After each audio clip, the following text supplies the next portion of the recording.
One of the neat ads, I kind of consider myself like a really bad resto mod dude, so I don't care about factory original, and I don't, you know, of course I'm never going to restore, actually here pretty soon I will be restoring two MGs, but different subject, different time.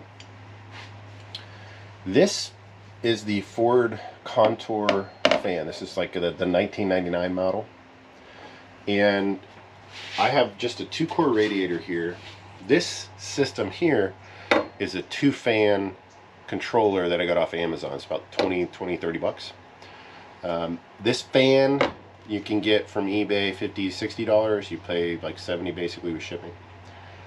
It comes with a lot of additive features that are really meant to hook up on the Ford Contour.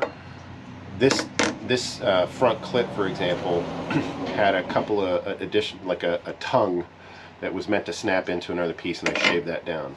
The sides of the fan had 2 attachment points per side. I shaved those off. Okay, so when I placed the fan onto the radiator, I was able to use these. I mean, you can get them, you know, that kit to help install them. But these are the long zip ties. In fact, let me go grab the bag.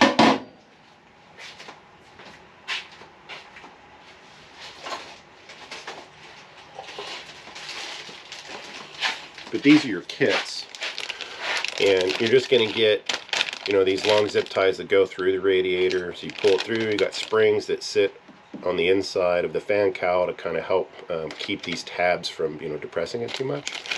And then you usually have some foam pads and these little spacer clips, and it'll you push them through, pull them nice and tight, snip them off, and it's got a pretty clean look to it. You know, I'm very satisfied. I've got the major attachment points, not like, you know, I don't have to stare at one of these that are sitting in my grill, so nice and happy with the way I did it. But the reason I shaved all those side pieces off and set this flush is because it fits so dang well.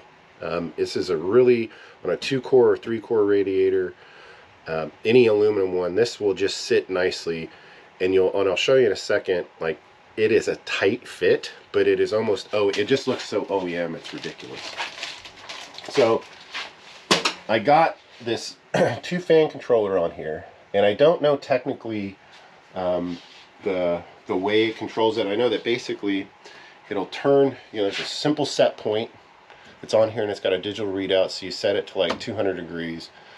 It'll kick fan 1 on, and I don't know if it's just you know, there's a resistor or something in there that delays the second one that turns on, but either it's a time-based turn on, or it's like, hey, when it hits another 10 degrees. I'm pretty sure, based on, you know, some of the bench testing I did, I think it's just time phase, which tells me it's probably just like a resistor or something in there. Basically, both fans don't kick on at the same time, but this does initiate one at the set temperature that you have, and then the second one will come on sometime after that, and then they shut down in that kind of phase 2. The second fan will go off, and then the first fan will go off once the temperature goes down. And it's somewhere like about a 5 or 10 degree, I think it's more like 5 degrees before and after the set point when things decide to come on. But I went electrical here because my history with these engines is they're just power starved anyways, and simple things you can do with more reliable technology, and I think the fan systems now are very reliable. That's why I went with this Ford Contour design. Probably not much off the rest of the vehicle, I'd say that about, but I really like the fan design, and it's pretty tough and rigid, and fits, you know, really perfectly. So I'm going to pull the camera here a bit to try to show you some of fitment, so you can kind of get an idea what I mean. So let me get my portable light here and try to get this away. There we go.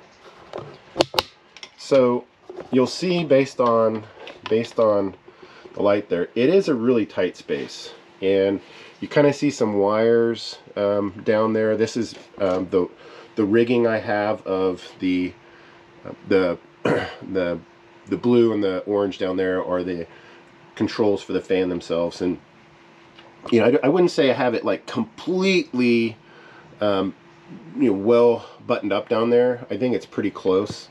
I have a couple of wires that maybe are kind of sticking out, but they're actually sticking out and below the pulley, so I don't have any issues of something getting caught and tearing something off. But it is a very, very tight fit, and if I try to stick my hand down here just for visuals, I mean, it's I have very tight space, and it's with this design, the smaller fan is, or the lower fan is here, the higher fan is here, and basically in between the two fans is a pretty neat decent sized indentation, or not really indentation, but by design of it, it's kind of like an indent.